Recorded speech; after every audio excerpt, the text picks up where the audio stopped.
Hello everyone, स्वागत है आप सभी लोगों का सुफलों के इस मंच पर।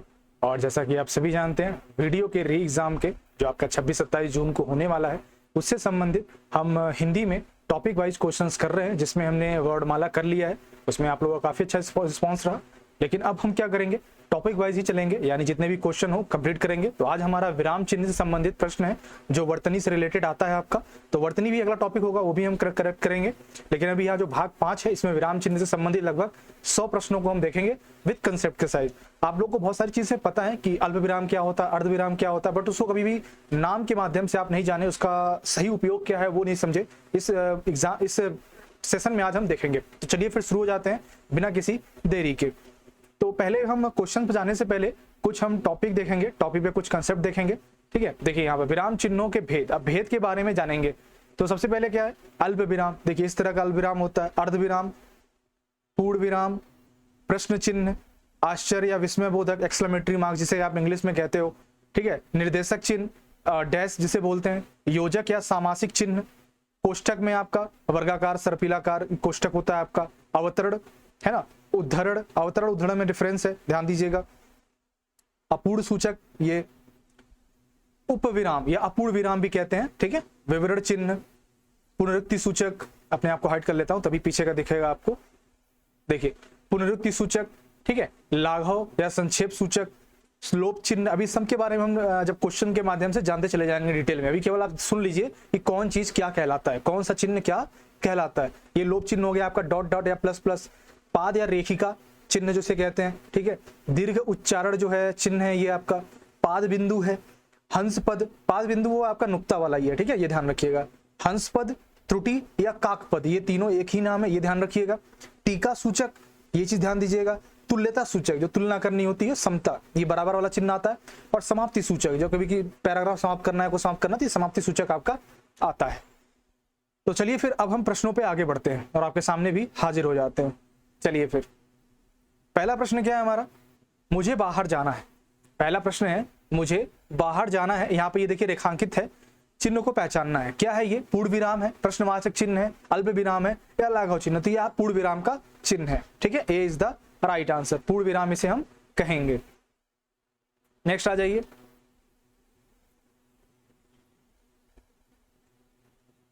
किसी पद, उपवाक्य आदि की विशेषता दिखाने के लिए शब्द के नीचे एक रेखा खींचते हैं, उसे क्या कहते हैं। क्या बोला है, किसी पद, उपवाक्य आदि की विशेषता दिखाने के लिए शब्द के नीचे एक रेखा खींचते हैं, उसे हम क्या कहते हैं। प्रश्नवाचक चिन्ह कहते हैं, अधोरेख चिन्ह कहते हैं, कोष्ठक चिन्ह कहते हैं या तिर्यक चिन्ह कहते हैं। इसे अधोरेख चिन्ह कहेंगे। क्या, अधोरेख चिन्ह कहेंगे। दो समानार्थी शब्दों की पुनरुक्ति के बीच, दो समानार्थी शब्द, पुनरुक्ति मतलब वो पुनः आ रहे हैं, किस विराम चिन्ह का प्रयोग करते हैं, बताइए। ये करते हैं हम योजक का। जब कोई दो शब्द, समानार्थी शब्द बार बार आ रहे हैं, तो उनके बीच हम योजक चिन्ह का इस्तेमाल करेंगे। ये चीज ध्यान रखिएगा, आना जाना है ना, इसके बीच योजक चिन्ह का इस्तेमाल हम करेंगे। कोष्ठांकित विराम चिन्ह का नाम क्या है। कोष्ठांकित विराम चिन्ह का नाम जो है वो क्या है, ये बताना है आपको। बिल्कुल, अर्ध विराम। क्या है, अर्ध विराम है। कोष्ठांकित मतलब ये जो हो गया आपका, ठीक है, ये, और ये अल्प विराम हो गया। ठीक है, तो अपना अर्ध विराम हो गया और नीचे वाला अल्प विराम हो गया। निर्देशक चिन्ह आप सभी जानते हैं, जो निर्देश देता है, यानी डैश वाली बात हो गई, ये आपका निर्देशक चिन्ह कहलाता है या डैश कहलाएंगे आप। ठीक है, चलिए नेक्स्ट आइए।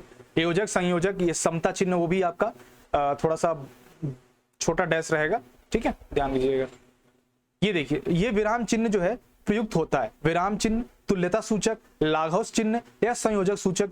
ये हमने बात की थी, तुलना की जाती है। तुल्यता सूचक ऊपर पढ़ा था ना हमने, इसको देखा था, बराबर वाला चिन्ह। ये गणित में आप प्रयोग करते हैं, जैसे 4 + 2 = 6, है ना, इस तरह का जो प्रयोग करते हैं।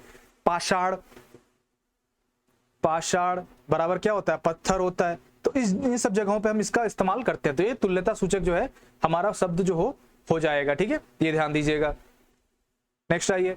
किस वाक्य में विराम चिन्ह का उचित प्रयोग नहीं है। किस वाक्य में विराम चिन्ह का उचित प्रयोग नहीं है, यहां पे आपको ये बताना है। बताइए। मैं मनुष्य में मानवता देखना चाहती हूं, उसे देवता बनाने की मेरी इच्छा नहीं। यह दूर से, बहुत दूर से आ रहा है। सुनो सुनो, वह गा रही है। यहां पर ये उचित प्रयोग नहीं है, यानी सी इज द राइट आंसर।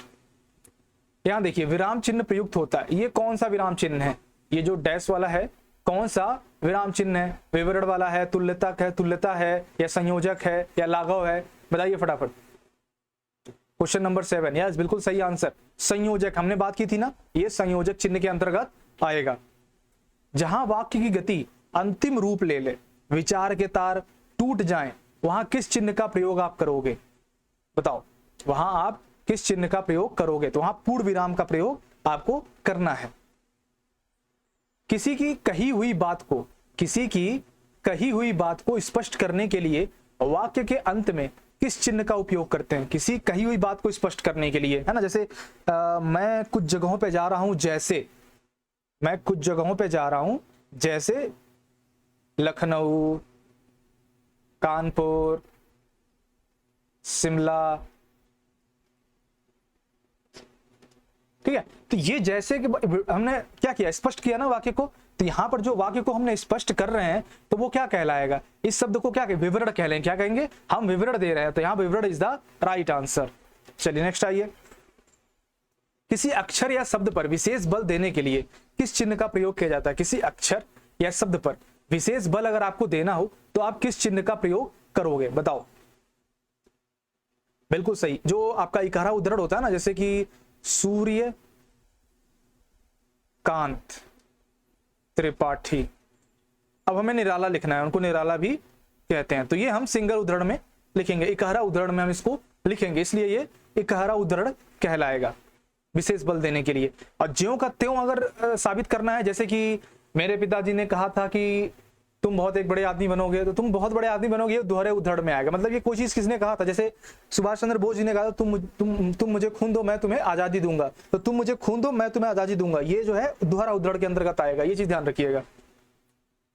प्रश्नवाचक चिन्ह, ये तो बच्चों वाला सवाल है, आप कर लोगे, है ना। नेक्स्ट आइए, प्रश्नवाचक, ये भी वही सवाल है, अलग अलग पेपर में आया है। देखो ये वीडियो के एग्जाम में 2018 वाले में आया है और ये स्टेनोग्राफर वाले एग्जाम में आया हुआ है।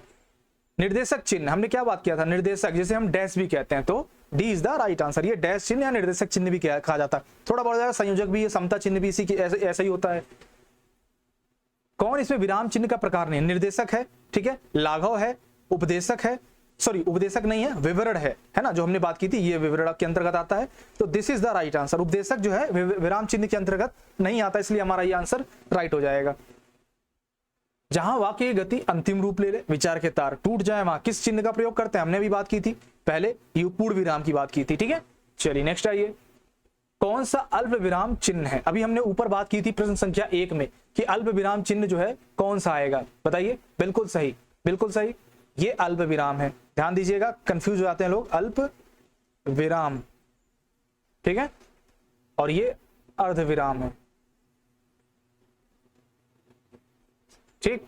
चलिए नेक्स्ट आइए, ये पूर्ण विराम है,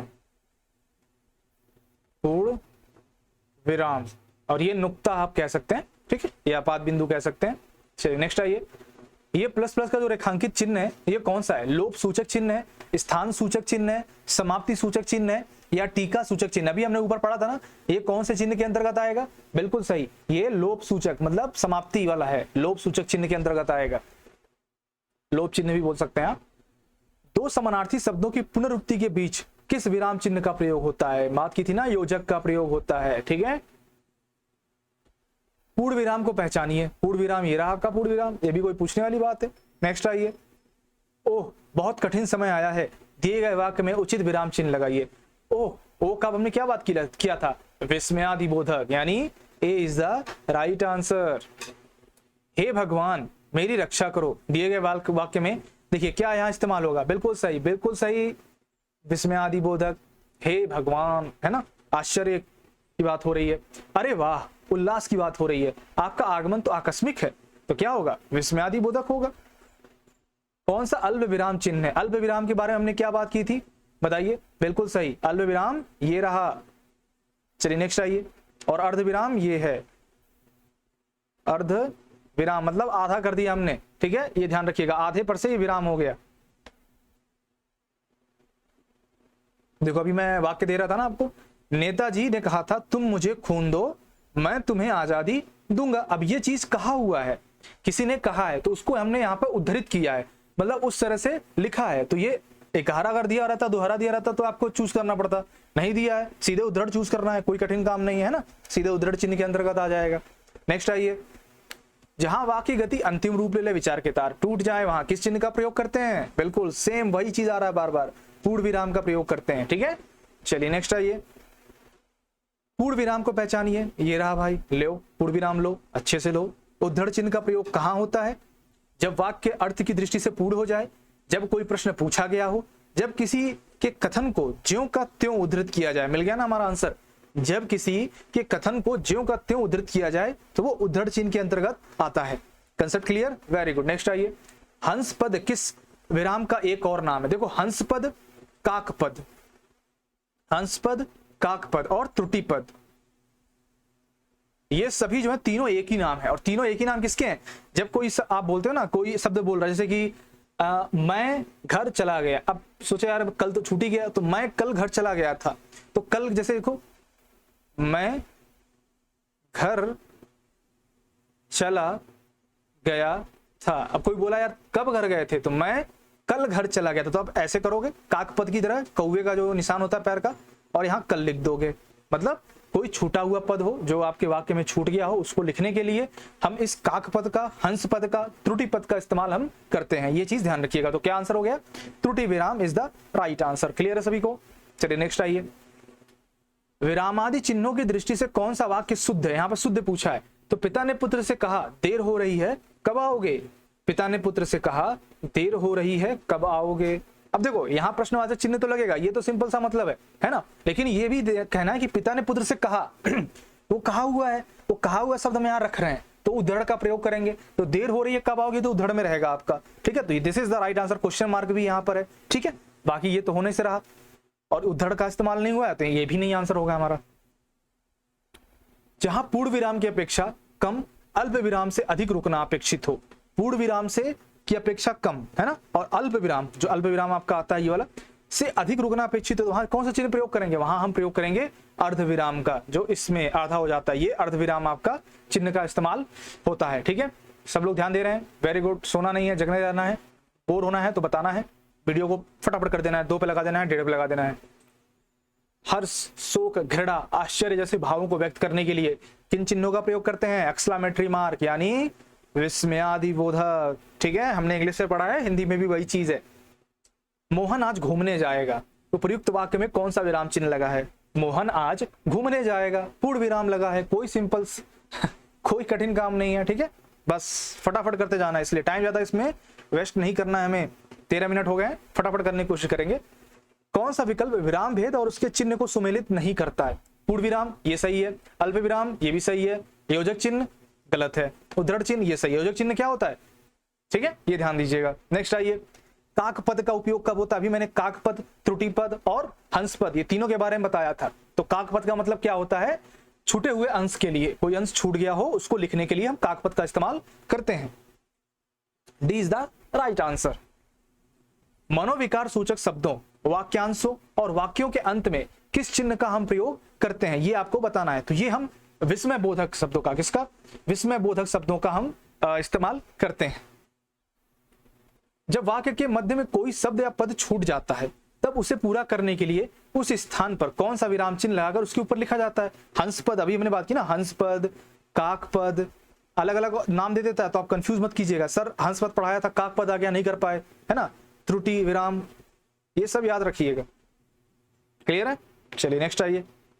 अब यहाँ पे सुमेलित करना है आपको। तो देखो अल्प विराम के बारे में बात की थी मैंने, अर्ध विराम के बारे में बात की। अल्प विराम कहाँ गया? ये आ गया। ठीक है, अर्ध विराम कहाँ गया? ये आ गया।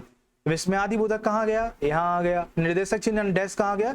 ये आ गया। तो मतलब क्या हो गया? पहले का क्या हो गया? ए, पहले का ये यहाँ पे लिख देता हूं मैं, आ ई दीर्घ ई। तो अब देखो ए का क्या हो गया? ये अ का क्या हो गया? अ का आपका हो गया अर्ध विराम है ना, 3 हो गया। आ वाले का क्या हो गया? यानी ये अल्प विराम है, ये फर्स्ट हो गया, और ये निर्देशक चिन्ह है तो 4 हो गया। दीर्घ ई वाला अर्ध विराम हो गया, यानी 3 1 4 3 हो जाएगा। ठीक है, ये चीज आप ध्यान रखिएगा। या फिर आ ये वाला हो जाएगा। ठीक है, आ फिर अच्छा 2 वाला विस्मयादिबोधक ये 2 हो जाएगा ना, तो 1 2 3 4, ठीक है, this is the right answer. Next आइए, इनमें अर्ध विराम का सूचक चिन्ह क्या है? अर्ध विराम मतलब आधा हो जाए, है ना, सिंपल सा। ये अर्ध विराम है, ये अल्प विराम है, ठीक है, ये पूर्ण विराम है, बिल्कुल कंफ्यूज नहीं होना है। नेक्स्ट आइए, ये क्या है बताओ, ये कोई बता सकता है? बिल्कुल अपूर्ण विराम है, अपूर्ण विराम बोलते हैं इसे, ठीक है। चलिए नेक्स्ट आइए, किस वाक्य में विराम चिन्ह संबंधी जो है विसंगति है? सूर्यकांत त्रिपाठी निराला छायावाद के प्रमुख कवि थे। मिल गया आपको आंसर मिल गया, मैं समझ रहा हूं। वाह, आपने तो कमाल कर दिया, बात सही बोल रहा है। आप कानपुर कब गए? प्रश्नवाचक चिन्ह है। राम और श्याम के बीच में क्या लगा गया? अल्प विराम लगा रखा। और फिर और विजय दिल्ली गए, तो यहाँ पे सब सही है। क्यों यहाँ गलत है? बिल्कुल सही, आप जो सोच रहे हैं वही है। यहाँ पे इकहारा उद्धरण चिन्ह होगा ना। निराला कोई शब्द नहीं है, कोई कहा हुआ वाक्य नहीं है ना, इसको हम सिंगल में लेंगे क्योंकि हम विशेष चीज को इंगित करना चाह रहे हैं, इसलिए हम सिंगल उद्धरण में, इकहारा उद्धरण में हम इसको इंगित करेंगे। नेक्स्ट आ जाइए, अर्ध विराम का चिन्ह कौन सा है? अर्ध विराम का चिन्ह आधा करना है, सिंपल सा, B is the right answer. अर्ध विराम लो फटाफट लो। क्षण भर ठहराव के लिए प्रयुक्त चिन्ह कौन सा? क्षण भर जो हमें ठहराव करना है तो क्या करोगे आप? अल्प लोगे ना, विराम जो है अल्प लोगे, क्षण भर अल्प विराम, है ना, बिल्कुल सिंपल। चलिए नेक्स्ट आइए, और से पहले किस चिन्ह का प्रयोग नहीं होता है? अल्प से पहले किसी भी चिन्ह का प्रयोग नहीं होता, ये आप छान लीजिएगा। लेकिन किंतु परंतु इन सब के पहले हम अल्प विराम का प्रयोग करते हैं, लेकिन और से पहले हम किसी भी चिन्ह का प्रयोग नहीं करते हैं, ये ध्यान रखिएगा। तो यहाँ पर ये सभी, D is the right answer, इन सभी का प्रयोग नहीं होगा और से पहले। जैसे कि आपने यहाँ देखा, ये देखो, ये और है ना, और से पहले कुछ इस्तेमाल किया हमने, यहाँ पर नहीं किया, तो इसलिए समझिए बात को कंसेप्ट के साथ। नेक्स्ट आइए, विस्मय बोधक, कोई पूछने की समस्या इसमें क्या? नहीं, बिल्कुल ये आंसर हो गया। अर्ध विराम चिन्ह कहाँ गया भाई साहब? ढूंढ के आंसर करो यार, इतना तो आपको कंसेप्ट क्लियर हो ही गया होगा ना, अर्ध विराम चिन्ह क्या है। अब ये सब समझ रहे हो कि सर ये सब क्या पढ़ा रहे हो? देखो यहाँ पर ये आया हुआ है एग्जाम में, मैं कोई ऐसे हवे से निकाल के नहीं पढ़ा रहा हूँ, सब एग्जाम में, यूपी ट्रिपल एससी के एग्जाम में आया है। तो जो भी यूपी ट्रिपल एससी के एग्जाम में आता है वो इधर उधर करके वीडियो से लेकर के टीजीटी पीजीटी सुपर, जो भी यूपी ट्रिपल एससी के अंतर्गत जितने वनडे एग्जाम है, सब में जहां जहां हिंदी आ रही है सब जगह लेता रहता है, पूछता रहता है। अब देखो प्री एग्जाम में पूछा, यूपीपीसीएस के प्री एग्जाम 2021 में लोगों का वो सीसेट नहीं क्वालिफाई हो पाता है ना, तो ध्यान दीजिएगा। अल्प विराम कहाँ है? अल्प विराम दिख रहा है कि नहीं दिख रहा है? 3 नंबर पे, मतलब 1 का 3 हो गया, ढूंढो जल्दी, 2 ऑप्शन दिख रहे हैं, है ना। अब फटाफट बी पे आ जाओ। कोष्टक कहाँ है? 4 है, 4 कौन सा है? This is the right. आगे पढ़ने की जरूरत नहीं है, अगर फटाफट करना है, समय कम है, तो इस तरह से 1 और 2 ऑप्शन निकाल दो। संक्षेप सूचक, योजक क्या है हमारा? योजक ये रहा। संक्षेप सूचक आपका ये रहा। लाघव भी बोलते हैं इसको, ठीक है, ध्यान दीजिएगा। अच्छा, लाघव क्या होता है? आपको पूछेगा, जैसे आप बोलते हैं पंडित दीनदयाल उपाध्याय, अब हमें क्या करना है? हमें पंडित पूरा नहीं लिखना है, तो पंडित करके ऐसे लिख दिया, तो ये लाघव है। संक्षेप में किसी चीज को लिख देना, इसलिए संक्षेप सूचक नाम रखा है। लाघव दे देगा, आप कंफ्यूज हो जाओगे। तो लाघव संक्षेप सूचक एक ही नाम है ना, ये ध्यान रखिएगा। डॉक्टर की जगह हम जो लिख देते हैं ना, डॉक्टर की जगह जो हम ऐसे कर देते हैं, ये संक्षेप सूचक है, लाघव चिन्ह का ही इस्तेमाल करते हैं, ये चीज ध्यान रखना है आपको। नेक्स्ट आ जाइए, त्रुटिपूरक, देखिए वही बात आ गई, जिस बात का डर था वही बात फिर से आ गई, यानी त्रुटिपूरक। हंसपद, काकपद, भूलना नहीं है, क्लियर। नेक्स्ट आ जाइए, ये क्या है? ये एक नहीं है, ये पूर्ण विराम है, छूट गया, पूर्ण विराम। ये क्या है? लाघव है, संक्षेप सूचक है। ये क्या है? प्रश्नवाचक है, बिल्कुल। ये अगर वर्तनी से देखो, ये वर्तनी में भी काम आएगा। अब जो ये पढ़ रहे हो विराम चिन्ह का, ये वर्तनी में पूछेगा, तो आपके 2 टॉपिक इससे क्लियर हो जा रहे हैं। और इससे एग्जाम अगर आ गया, क्वेश्चंस आ गए, तो आपको छूटना नहीं है। 2-3 नंबर के जो भी आ गए, सिंपल टॉपिक है, तो इसको अगर आप नहीं पढ़ोगे तो दिक्कत हो सकती है। पढ़ो, जो भी 1 आध question, 3 question, 4 question, 2 question, 1 question जो आए, वो आपका कम से कम सही होना चाहिए, क्लियर होना चाहिए, क्योंकि 50 में 49 तो करना ही करना है, तो इस समय बन सकता है, काम बन सकता है।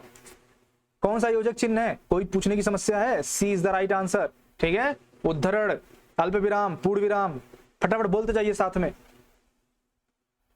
देखिए, विरामादि की चिन्ह की दृष्टि से शुद्ध कौन सा शब्द है यहाँ पर? क्रोध, चाहे जो भी हो, यहाँ पे अर्ध विराम तो लगेगा नहीं भाई, है ना। यहाँ पे एक्सक्लेमेटरी मार्क भी नहीं लगेगा, ठीक है। यहाँ अल्प विराम लगेगा, है ना। क्रोध चाहे जैसा भी हो, मनुष्य को दुर्बल बनाता है। क्रोध के बाद यहाँ पे पूर्ण विराम तो लगना नहीं है, तो सी इज द राइट आंसर। हंस पद विराम विराम चिन्ह का प्रयोग क्या? देखो अब मैं छोड़ दे रहा हूं आपके ऊपर, आप बता दो फटाफट। कौन सा कर दूं? डी कर दूं? चलो ठीक है, डी कर दिया। लिखने में अक्षर छूटने का संकेत देने के लिए, है ना। चलिए नेक्स्ट आइए। अल्प विराम बताने की जरूरत है नहीं है ना? लो अर्ध विराम हो गया, मैंने गलत कर दिया। अर्ध विराम ये रहा, अल्प विराम आपका, अर्ध विराम तो ये है। पकड़ ले रहे हो आप लोग, हैं? बहुत अच्छे। चलिए नेक्स्ट आइए। हंस पद त्रुटि विराम बोलने की जरूरत है क्या? देखो आपसे पहले मैंने आंसर कर दिया। अच्छा आपको टाइम देना था क्या? चलो सॉरी अब टाइम देंगे आपको, है। नेक्स्ट आइए। विरामादि चिन्हों की दृष्टि से कौन सा वाक्य शुद्ध है? बताइए। पिता ने पुत्र से क्या कहा? देर हो रही है, कब आओगे? तुम कब आओगे? उद्धरण में करना है ना। सी इज द राइट आंसर। जहां पूर्ण विराम की अपेक्षा कम और अल्प विराम से अधिक रुकना अपेक्षित हो, हमने बात की थी जब पूर्ण विराम से अपेक्षा कम, अल्प विराम से अधिक, तो अर्ध विराम आता है। ये है अर्ध विराम का सिग्नेचर। ओके, कोष्ठक ये वर्गाकार होता है, ये सर्पिलाकार होता है, सर्प जैसा। ध्यान दीजिएगा। संक्षेप सूचक, लाघव सूचक, ध्यान रखिएगा। विस्मयादि बोधक, एक्सक्लेमेटरी मार्क। हर्ष, शोक, घृणा, आश्चर्य जैसे भावों को व्यक्त करने के लिए हम विस्मयादि बोधक का इस्तेमाल करते हैं। ठीक है, छूटना नहीं चाहिए, भूलना नहीं चाहिए। सुख दुख के बीच लगने वाला सुख दुख योजक चिन्ह आता है, बिल्कुल ठीक है। योजक चिन्ह इसके अंतर्गत आएगा, भूलना नहीं है, भूलना नहीं है। चलिए नेक्स्ट आ जाइए। कौन सा अल्प विराम चिन्ह है? बताने की जरूरत है क्या? ये रहा, ठीक है। नेक्स्ट आ जाइए। अल्प विराम कहाँ है? पहले का आ, यानी कि this is the right answer. पहले का ये ऑप्शन आ दिया हुआ है तो बिल्कुल सही हो जाएगा। विस्मयादि बोधक ई, अर्ध विराम आ, निर्देशक चिन्ह ई, ठीक है। चलिए नेक्स्ट आइए। आकाश पाताल एक कर देंगे, है ना। तो लगने वाला चिन्ह कौन सा है? देखो आकाश पाताल में क्या है, ये सब समानार्थी शब्द है, तो ये हमारा क्या हो जाएगा? 60 का बिल्कुल सही योजक चिन्ह हो जाएगा, है ना। चलिए नेक्स्ट आइए। योजक, संयोजक, समता, इस तरह से तीनों शब्द दिए रहते हैं, तो आप कंफ्यूज मत करिएगा, ये तीनों शब्द एक ही हैं। सुख दुख योजक, सुख दुख योजक। अल्प विराम ये रहा, अल्प विराम। मनोविकार सूचक शब्दों, वाक्यांशों तथा अंत में तथा वाक्यों के अंत में लगने वाला या चिन्ह का प्रयोग कौन सा होता है? बताइए। तो ये विस्मयादि बोधक है। जब वाक्य के मध्य में कोई शब्द या पद छूट जाता है, तब उसे पूरा करने के लिए, समझ रहे हैं, आपको आ गया, रुकिए थोड़ा धैर्य रखिए, उस स्थान पर कौन सा विराम चिन्ह लगाकर उसके ऊपर लिखा जाएगा? हाँ बस बस बस समझ गए। हंस पद है ना, त्रुटि पद, त्रुटि विराम बोल लीजिए, जो भी बोलना है, त्रुटि विराम। और कौन सा है? और आपका आता है एक काक पद। चलिए नेक्स्ट आ जाइए। विराम का अर्थ क्या है? विराम का मतलब ठहरना होता है, रुकना होता है ना, ये होता है। विराम का अर्थ क्या होता है? ठहरना। अरे थोड़ा विराम कर लो, बोलते हैं ना, थोड़ा विराम कर लो, रेस्ट की जगह थोड़ा विराम कर लो, विश्राम कर लो, विराम कर लो। श्री कामता प्रसाद गुरु जी के अनुसार विराम चिन्हों को किस भाग से लिया गया वो माना जाता है? अरबी से, अंग्रेजी से, फ्रेंच से या चीनी से? तो कामता प्रसाद गुरु जी के अनुसार अगर देखें तो इसे अंग्रेजी से लिया हुआ माना जाता है विराम चिन्हों को। ठीक है, कितने हैं ये बताइएगा आप, अभी आगे क्वेश्चन आएगा, लेकिन आप अभी कमेंट बॉक्स में बताइए जरा, अपने आप से पूछिए। देखिए आ गया। श्री कामता प्रसाद जी के अनुसार विराम चिन्हों की संख्या कितनी है? जोड़िए, आपने कितने पढ़ लिए जरा काउंट करिए, काउंट कर लिए, वेरी गुड, सही है ना, 20 काउंट हो रहा है ना, वेरी गुड। नेक्स्ट आइए। अल्प विराम को पहचानना है, पहचान लेंगे ना, भूलेंगे तो नहीं। आशीष, राहुल, राजा, शुक्ल और वैभव अपने कार्य में संलग्न है, इस वाक्य में उचित विराम चिन्ह बताइए। देखिए सिंपल सा दिख रहा है, आशीष, राहुल, राजा, शुक्ल, या फिर राहुल, राजा, शुक्ल और वैभव अपने कार्य में संलग्न है। यहाँ पर क्या विराम, वो क्या नाम है उसका, अल्प विराम का इस्तेमाल करेंगे हम, है ना। क्या लिखा है? जहां एक ही व्याकरणिक कोटि के कई शब्द आए और उनके बीच में संयोजक और वह इत्यादि ना हो तो अल्प विराम का प्रयोग होता है। तो अल्प विराम आपका ये हुआ, तो अल्प विराम हमने यहाँ पे प्रयोग कर लिया है। ठीक है, और ये हो कि राजा शुक्ल अलग अलग हो, राजा शुक्ल एक साथ नाम हो। आनंद घर आया, थोड़ी देर रुका और चला गया, उचित विराम क्या होगा? आनंद घर आया एक शब्द हो गया, एक वाक्य हो गया, थोड़ी देर रुका और चला गया। अब यहाँ तो और का इस्तेमाल हो गया, तो यहाँ कुछ इस्तेमाल करेंगे नहीं, तो आनंद घर आया, अल्प विराम, थोड़ी देर रुका और चला गया। देखो यहाँ पे भी वही बताया गया है, ध्यान से देखिएगा। दो या दो से अधिक वाक्यांश आए पर उनके भी संयोजक ना हो तो अल्प विराम चिन्ह का प्रयोग होता है। जैसे आनंद घर आया, थोड़ी देर रुका और घर चला गया। इधर इधर दिख रहा होगा, घर आया और थोड़ी देर रुका और चला गया। देखो घर, अंध घर आया के पास क्या लगा है? कॉमा लगा है ना, अल्प विराम लगा ना। चलिए वेरी गुड, नेक्स्ट आइए। मैं कृष्ण के घर पहुंचा परंतु वह नहीं मिला। मैं कृष्ण के घर पहुंचा लेकिन किंतु परंतु, भूले तो नहीं, लेकिन किंतु परंतु के पहले हमें कॉमा लगाना है, अल्प विराम लगाना है। तो क्या है, मैं कृष्ण के घर पहुंचा परंतु वह नहीं मिला, तो अल्प विराम का लगा लिया हमने। देखो यहां भी वही लिखा है, वाक्य में प्रयुक्त होने वाले अवयवों किंतु परंतु पर लेकिन भी आदि के पहले अल्प विराम लगता है। मैं कृष्ण के घर पहुंचा परंतु वह नहीं मिला। देखो लेकिन किंतु परंतु तो आप याद कर लेंगे, लेकिन किंतु परंतु पर भी, हाँ पर लेकिन किंतु परंतु भी, इस तरह से आप याद कर सकते हैं। इसके पहले कॉमा लगना है, और के पहले कोई भी चिन्ह नहीं लगेगा, ये ध्यान रखिएगा। समानाधिकरण शब्दों के मध्य किस विराम चिन्ह का प्रयोग होता है? देखो समानाधिकरण मतलब क्या है, जैसे देश के प्रधानमंत्री कौन है, नरेंद्र मोदी, तो प्रधानमंत्री नरेंद्र मोदी के बीच अल्प विराम लगेगा। देश के मुख्यमंत्री, है ना, इस तरह जो समान अधिकार रखते हो, जैसे प्रधानमंत्री मोदी दोनों एक ही हैं तो समान अधिकार रखते हैं, तो इस तरह से अल्प विराम का हम यहाँ प्रयोग करेंगे। क्लियर है? चलिए नेक्स्ट आइए। जब वाक्य में जब एक ही प्रकार की कई संज्ञाएं आए तो उनके बीच किस प्रकार का विराम चिन्ह लगता है? कई प्रकार संज्ञाएं हैं तो आप सभी को पता है कि किस तरह का विराम चिन्ह, अल्प विराम लगता है ना, बिल्कुल सही। चलिए नेक्स्ट आइए। छंदों में एक चरण की समाप्ति पर किस विराम चिन्ह का प्रयोग हुआ? छंदों में अगर एक चरण समाप्त होता है ना, रहीमन याद नहीं आ रहा है, आप लोग बताइएगा, तो वहां पे जो है आपका अल्प विराम का ही इस्तेमाल होगा। जैसे आप बोलते हैं अल्प विराम लगता है, फिर आप दूसरा चरण बोलते हैं, फिर पूर्ण विराम लगता है ना, इस तरह से होता है। चलिए नेक्स्ट आइए। रहीमन पानी राखी है, बिन पानी सब सून, है ना, इस तरह से। रामू जो बड़ा अच्छा खिलाड़ी है, कल उसकी टांग टूट गई। वाक्य में उचित विराम का प्रयोग करें। रामू जो अच्छा खिलाड़ी है, कल उसकी टांग टूट गई। अब यहाँ पर खिलाड़ी है एक वाक्य हो गया, कल उसकी टांग टूट गई ये दूसरा वाक्य हो गया। मतलब क्या है, वाक्य और उपवाक्य हो गया। तो यहाँ पे आपको पढ़ना है, अल्प विराम यहाँ भी लगेगा, लेकिन है कैसे लगेगा, देखिए उपवाक्यों के पूर्व और पश्चात भी अल्प विराम लगता है। उपवाक्यों के पूर्व और पश्चात भी विराम लगता है। रामू जो बहुत अच्छा खिलाड़ी है या बड़ा अच्छा खिलाड़ी है, कॉमा, फिर कल उसकी टांग टूट गई, ये चीज इस्तेमाल करिएगा। ठीक है, जाना है तो जल्दी जाओ। अब देखो जाना है तो जल्दी जाओ, इसको ऐसे भी लिख सकते हैं, जाना है कॉमा लगा के जल्दी जाओ, अल्प विराम का इस्तेमाल करके, है ना, लोप हो जाता है, ये भी ध्यान रखिएगा। तो तब वह आदि का लोप हो जाता है। क्या बोला, ऐसे वाक्य खंडों के बाद ही अल्प विराम लगता है जिसके बाद लगने वाले तो तब वह आदि का लोप हो जाता है। मां मेरा कल्याण करो, अब मां के बाद क्या होगा, मां के बाद अल्प विराम लगेगा, फिर मेरा कल्याण करो, है ना, तो अल्प विराम इज द राइट आंसर। हाँ नहीं अच्छा संबोधन कारक के बाद भी अल्प विराम लगता है। मां संबोधन कारक है ना। चलिए नेक्स्ट आइए। 78, जब वाक्य में एक समान अधिकरण का प्रयोग होता है तो अल्प विराम का प्रयोग करते हैं, हमने अभी पढ़ा। मिश्रित तथा संयुक्त वाक्यों में विरोध का भाव प्रकट करने के लिए किस विराम चिन्ह का उपयोग हम करते हैं, बताइए? तो अर्धविराम का इस्तेमाल कर, ये अर्धविराम, जैसे कि आओ बैठो खाओ और चले जाओ, आओ बैठो खाओ, तो आओ के बाद बैठो के बाद, ठीक है, इस तरह से इस्तेमाल करना है। कर्णवाचक क्रिया विशेषण में किस प्रकार का विराम चिन्ह का प्रयोग होता है? कर्णवाचक क्रिया विशेषक में किस प्रकार के चिन्ह का प्रयोग जो है वो आप करते हो? उपविराम का, विवरण चिन्ह का, उद्धरण चिन्ह का, या अर्धविराम का? बताइए। बिल्कुल सही, यहां पर हम अर्धविराम का इस्तेमाल करते हैं, ये वाला, ठीक है। कर्णवाचक क्रिया विशेषण में ये चीज ध्यान रखिएगा। क्रिया विशेषण तो आप सभी जानते हैं ना, क्रिया की जो विशेषता पता है। पूर्ण विराम का प्रयोग किया जाता है वाक्य के हमेशा अंत में, हम पूर्ण विराम का इस्तेमाल करते हैं। जब बोलते हैं ना तार टूट जाए, है ना, बात टूट जाए, ये सारी चीजें जो है संबंध ना रह जाए, एक वाक्य खत्म हो जाए, मतलब कहने का ये मतलब है, वहां पूर्ण विराम का हम इस्तेमाल करेंगे। किस वाक्य में पूर्ण विराम चिन्ह का प्रयोग नहीं किया गया है?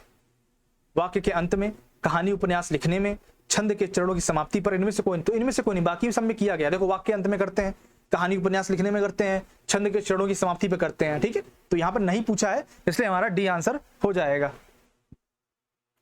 तुम कब आओगे, क्या है, प्रश्नवाचक लगाओगे, तुम कब आओगे, प्रश्नवाचक कब लगाओगे, ठीक है। चलिए नेक्स्ट आइए। आहा तुम्हें पाकर कितना आनंद आ रहा है, क्या भैया, एक्सक्लेमेटरी मार्क कौन लगाएगा, विस्मयादि बोधक चिन्ह कौन लगाएगा, ठीक है। नेक्स्ट आइए।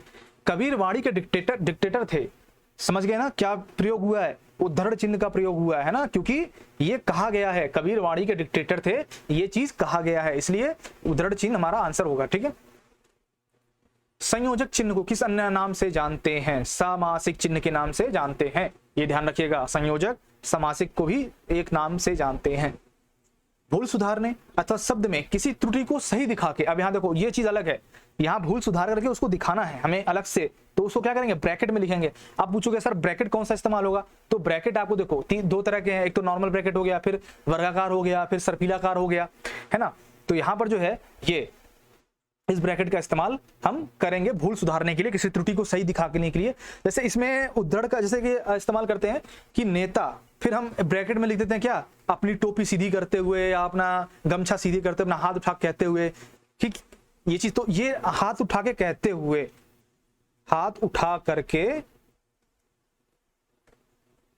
कहते हुए, ये उद्धरण उसमें रहेगा, कोष्टक में रहेगा। बाकी नेता, ये नाटक रंगमंच में जो आप बोलते हैं ना, इस तरह से। फिर बाकी हम आगे शब्द लिखेंगे, हाथ उठा के कहते हुए ब्रैकेट में कर दिया, मतलब वो सांकेतिक है एक तरह से, है ना। चलिए नेक्स्ट आइए, विवरण चिन्ह को पहचाने। विवरण किससे देना है हमें, इससे देना है, ठीक है, बताया था मैंने आपको।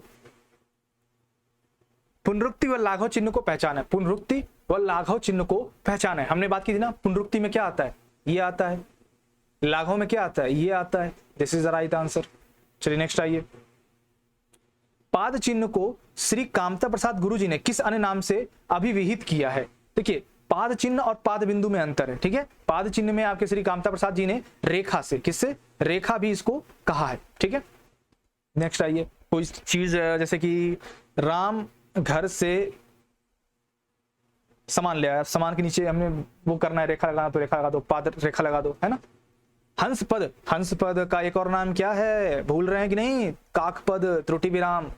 नेक्स्ट आइए, तुल्यता सूचक चिन्ह को पहचाना, बिल्कुल सही। तुल्यता सूचक क्या था आपका, ये, ठीक है।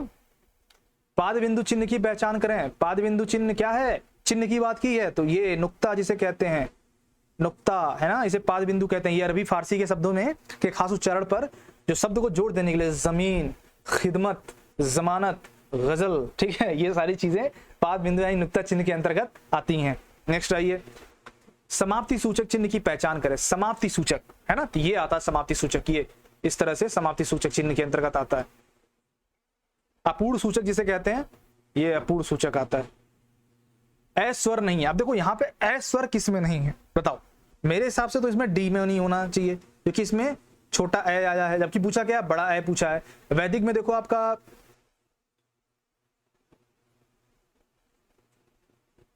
यहां देखो आप, वैदिक में देखो, वह बड़ा ए, द, ई, क, अ, ये आया है, इसमें आया है आपका ए, इसमें भी आया है ए, बड़ा है, इसमें भी बड़ा आया है, स्नेह में छोटा ए आया है, ठीक है, ये ध्यान रखिए। इसलिए हमारा जो है स्नेह इज द राइट आंसर, स्नेह is the right answer. Next आइए, किसी बड़े अंश का संक्षिप्त रूप दर्शाने के लिए किस चिन्ह का प्रयोग करते हैं? बड़े अंश का संक्षिप्त रूप दिखाने के लिए हम क्या करेंगे, लाघव चिन्ह या संक्षेप सूचक चिन्ह का इस्तेमाल करेंगे, है ना। हमने बताया था कैसे, डॉक्टर को डॉ लिख दो, है ना, पंडित को प लिख दो। सभी विराम चिन्हों वाला वाक्य कौन सा है? सही विराम चिन्हों वाला। छी, तुमने तो नाम ही डुबो दिया, बताओ सही नाम चिन्ह वाला जो है वाक्य इसमें कौन सा है? बिल्कुल सही, छी एक्सक्लेमेटरी मार्क आएगा, तुमने तो नाम ही डुबो दिया, है ना, सी इज द राइट आंसर। तुमने के बाद एक्सक्लेमेटरी मार्क कैसे आ जाएगा? यहाँ क्वेश्चन तो पूछा नहीं है ना, यहाँ पे कोई भी शब्द इस्तेमाल नहीं हुआ है। जहां योजक चिन्ह का प्रयोग नहीं करते तो संयुक्त क्रियाएं एक साथ प्रयुक्त हों, रीतिवाचक या परिमाणवाचक क्रिया विशेषण में प्रयुक्त दो अवयवों में, देखो यहाँ भी करते हैं योजक चिन्हों का, इसमें भी करते हैं। जब क्रिया की मूल धातु के साथ प्रेरणार्थक क्रियाएं आए तब भी करते हैं, लेकिन कर्मधारय समास से बने शब्दों में योजक चिन्ह का प्रयोग हम नहीं करते हैं। नेक्स्ट आइए, किसी कठिन शब्द के अर्थ को स्पष्ट करने के लिए किस विराम चिन्ह का प्रयोग होता है? किसी कठिन शब्द के तो हम कोष्ठक का इस्तेमाल करते हैं। किसका?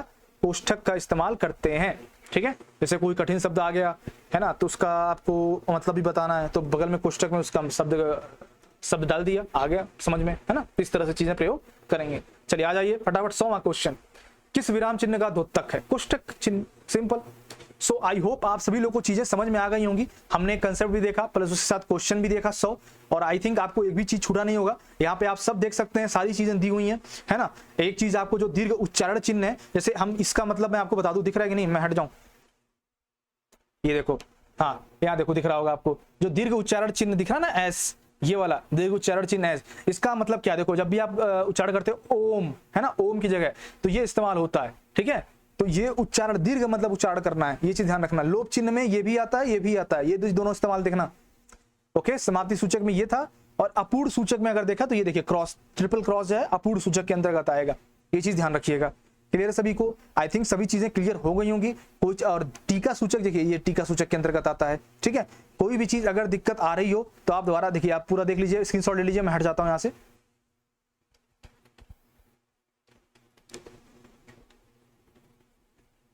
ठीक है, स्क्रीनशॉट ले लिया आपने आई थिंक। तो अभी सभी इसका एक बार स्क्रीनशॉट लेने से अच्छा तो मैं कहूंगा आप इसको याद कर लीजिए या फिर लिखिए, लिखने से बहुत सारी चीजें क्लियर होती हैं, ठीक है, ये चीज ध्यान रखना है। चलिए,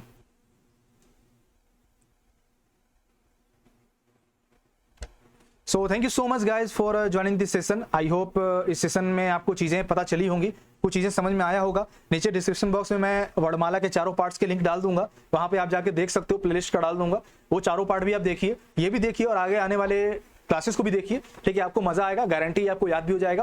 तो जो भी दिक्कत हो आप पूछ सकते हैं कमेंट बॉक्स में, और कैसा वीडियो लगा ये भी आप बता सकते हैं, और अपने दोस्तों को भी ये चीज दिखा सकते हैं कि ये चीजें आ गई हैं, यहाँ समझ सकते हैं, प्रश्नों को देख सकते हैं, रिवाइज कर सकते हैं। जो भी ऐप है आपके लिए फायदे में फायदे रहेगा, ठीक है। और आधे घंटे में हमने ये कंप्लीट किया 100 question, that is the very good thing. So thank you so much, take care, bye bye, मिलते हैं अगले सेशन में।